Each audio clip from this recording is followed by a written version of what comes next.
The brand new Samsung Galaxy A50s is priced starting at 22,999 rupees in India, which is a slight bump up compared to the Galaxy A50. It joins the party slightly after the high-profile Redmi K20 and is also going to compete with at least one previous generation flagship which has fallen in price. So if you have a budget of 25,000 rupees, which smartphone should you buy? We are reviewing the brand new Galaxy A50s to find out. Before we get started, please do subscribe to our channel if you haven't already and tap the bell icon so you're notified of all our new videos.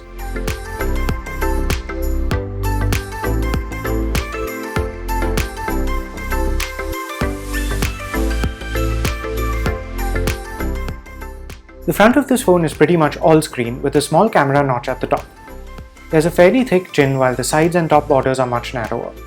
On the rear, we have an off-center geometric pattern of crisscrossing lines with different shades of color in each segment. Thankfully, this design isn't quite as prone to picking up smudges and fingerprints as the mirror-like finish of the Galaxy A50, but it still needs to be wiped several times per day to stay looking good.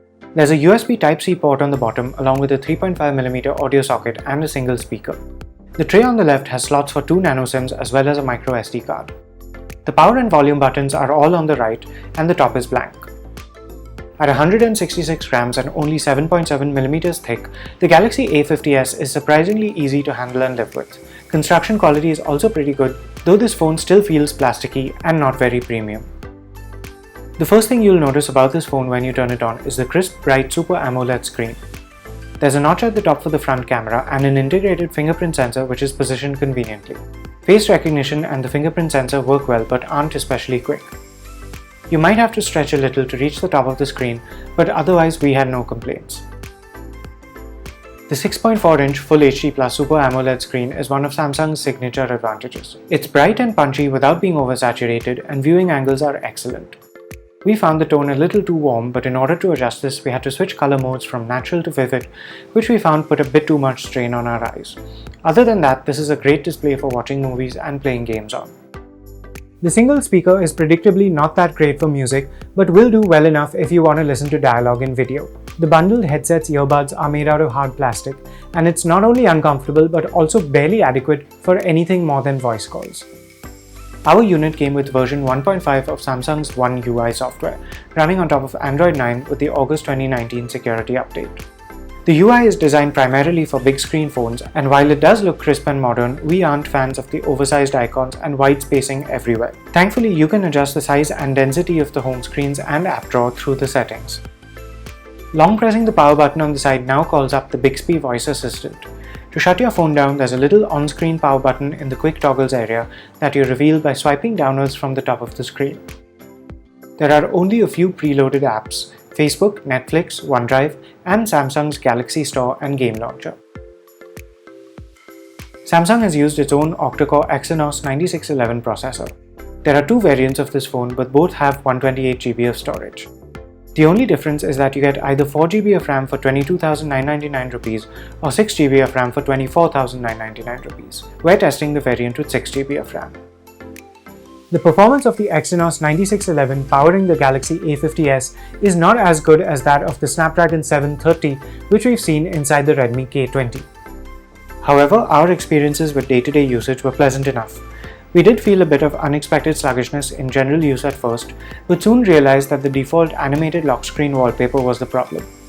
We also found a reduce animations toggle in the advanced section of the settings app, which made a huge difference to responsiveness. PUBG Mobile ran at its high settings by default, but after about 15 minutes of playing, we found that the upper half of the rear of this phone had become noticeably warm. It wasn't too bad at first, but it did become uncomfortable after a long match. Asphalt 9 Legends also ran very well and didn't seem to make the Galaxy A50s as warm. The battery is fairly large at 4000 mAh and 15W fast charging is possible, although you get a 10W charger in the box.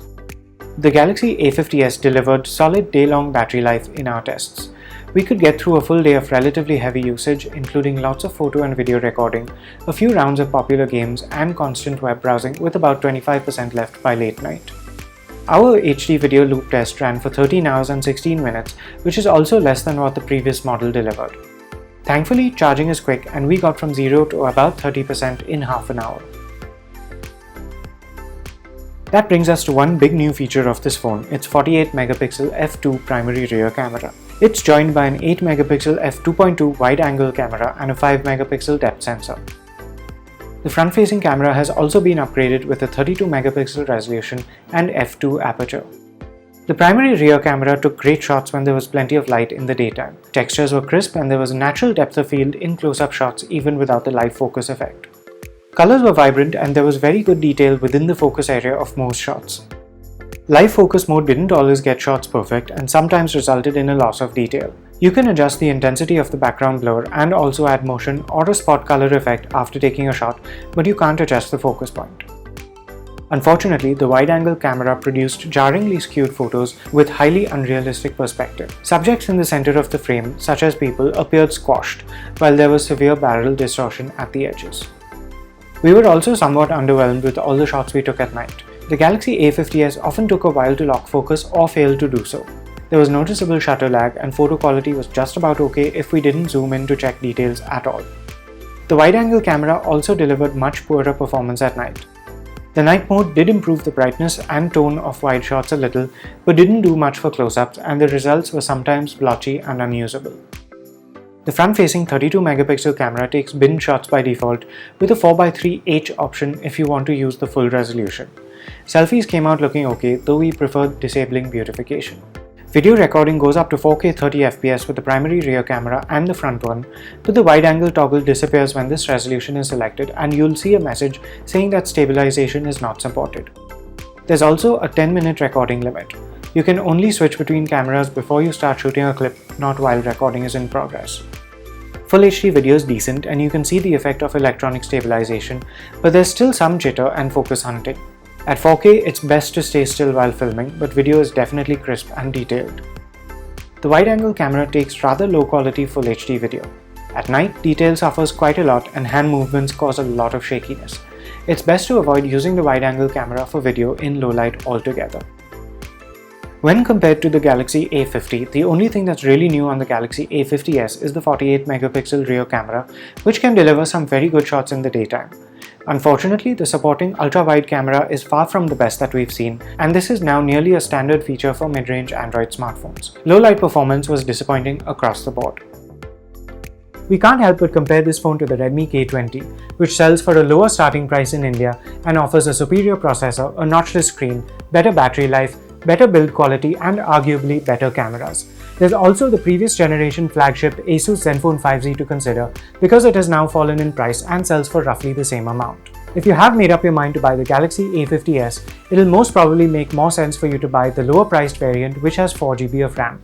It'll only really make sense to pay 2000 rupees extra for 6GB of RAM if you plan to run a lot of heavy games or if you plan to hold onto your phone for the next several years. If either of those things is a factor for you, you're most likely looking at the more powerful options in this price band anyway. So that was our review of the new Samsung Galaxy A50s. Thanks for watching, and for more videos and reviews like this, do visit us at gadgets360.com.